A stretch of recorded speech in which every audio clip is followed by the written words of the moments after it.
बिस्मिल्लाहिर्रहमानिर्रहीम। अस्सलाम वालेकुम। क्लास 9th की बायोलॉजी का chapter number 1 introduction to biology जो है हम डिस्कस कर रहे थे कि जिसमें लास्ट लेक्चर में हमने जो है लेवल स्टार्ट किया था द लेवल ऑफ ऑर्गेनाइजेशन को, जो कि हमने पूरा कंप्लीट उनका जो चार्ट था जो ये यहाँ पर भी बना हुआ है आपकी साइड में, तो ये सारा जो है ना हमने पिछली क्लास में डिस्कस कर लिया है।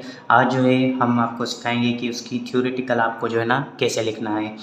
तो सबसे पहला जो आ जाता है वो आपके पास है एटॉमिक लेवल ऑफ ऑर्गेनाइजेशन। अब एटॉमिक लेवल ऑफ ऑर्गेनाइजेशन में आप क्या लिखेंगे? All the matter is made up of elements which is composed of atom. जो भी मैटर है, मैटर कहते हैं वो चीज़ जो कि वज़न भी रखे और उसका कोई ना कोई मास भी हो।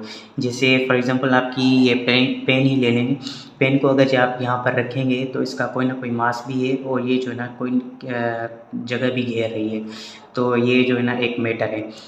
इस यहाँ पर लिखा हुआ है कि the all the matter is made up of elements. अब जो भी मैटर है वो सब जो है ना एलिमेंट्स के बने हुए हैं, which is composed of atoms, और जो एलिमेंट्स हैं वो एटम्स के बने हुए हैं। Each atom is made up of सब एटॉमिक पार्टिकल्स। अब एटम जो हैं वो सब एटॉमिक पार्टिकल के बने हुए हैं। वो कौन से हैं? Such as electron, proton and neutron.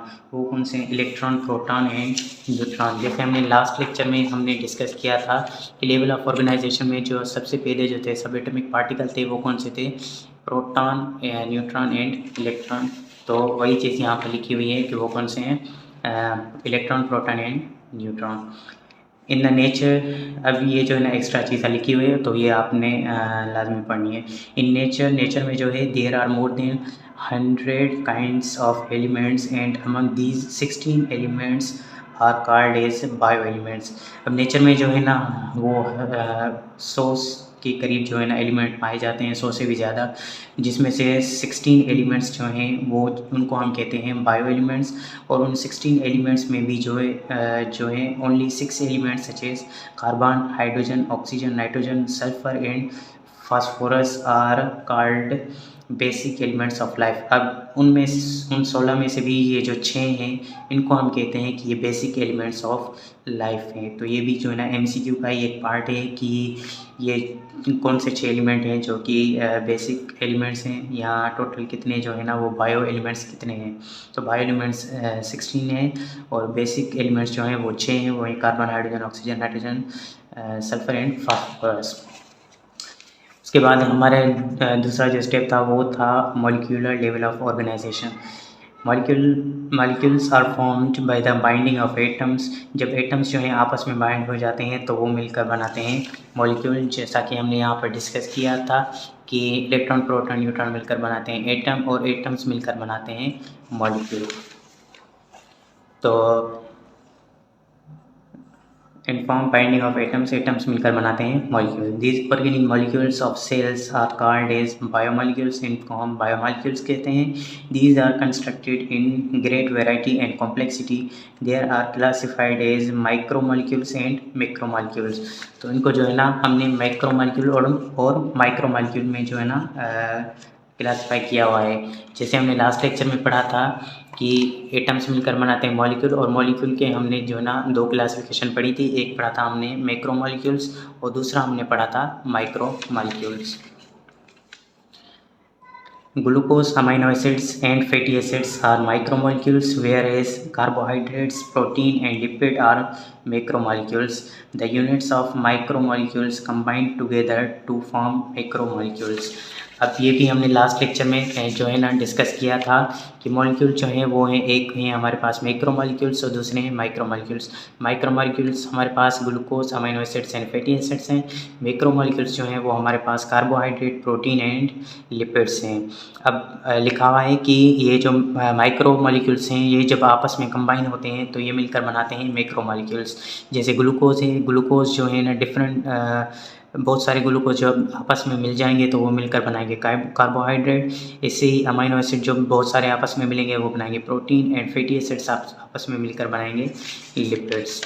तो यहाँ पर भी यही लिखा हुआ है कि the units of macromolecules combines together to form the macromolecules। तो ये मिलकर बनाते हैं मैक्रोमॉलिक्यूल्स। उसके बाद जो है वो है cellular level of organisation. The biomolecules when work together in the form of suspension it is called protoplasm. अब जब molecules आपस में मिल जाएंगे तो वो protoplasm बनाएंगे. Protoplasm is the combination of organic and specific inorganic substances. When protoplasm work in the form of a unit, this is called cell. अब जो प्रोटोप्लाज्म कहा गया है, प्रोटोप्लाज्म में हमारे जो है ना ऑर्गेनेल वगैरह आ जाएंगे, जैसे कि आपका प्लाज्मा मेम्ब्रेन, साइटोप्लाज्म और न्यूक्लियस. ये इनको कंबाइनली हम जो है ना प्रोटोप्लाज्म कहते हैं. तो मॉलिक्यूल्स मिलकर बनाएंगे ऑर्गेनेल. अब ये सारे ऑर्गेनेल जब आपस में मिलकर एक ही फंक्शन करेंगे तो वो मिलकर बनाएंगे हमारे पास सेल, जो कि बेसिक यूनिट ऑफ लाइफ है. Cell is the basic unit of living organism. Cell जो है ना वो लिविंग ऑर्गेनिज्म का बेसिक यूनिट है. When similar type of cells organise together in a group called tissue. अब जब सिमिलर सेल्स आपस में कंबाइन हो जाते हैं, ग्रुप की शक्ल में आ जाते हैं, तो उनको हम कहते हैं कि वो अब क्या हैं, टिश्यूज़ हैं. ये हमने लास्ट लेक्चर में ये भी डिस्कस किया था कि जब सिमिलर सेल्स आपस में मिल जाते हैं तो वो मिलकर क्या बनाते हैं, टिश्यूज़. और उसके बाद टिश्यूज़ जो हैं वो मिलकर बनाते हैं ऑर्गन. तो अब वो डिस्कस करते हैं. The different types of tissues arranged in a particular manner to work together are called organs. अब जब different tissues आपस में मिलेंगे तो वो मिलकर बनाएंगे organs. Organs of different types work in a coordinated manner to perform a function is called organ system. अब जब different organ जो है वो जब आपस में मिल जाएंगे तो वो मिलकर बनाएंगे organ systems, जो कि different systems हमारी बॉडी के अंदर होते हैं. When different organ systems function in coordination in as a unit, they form a body or multicellular organism. अब जब डिफरेंट ऑर्गन सिस्टम्स जब आपस में कंबाइन होंगे तो वो मिलकर बनाएंगे एक कंप्लीट मल्टी सेलुलर ऑर्गेनिज्म जो है ना वो बना लेंगे.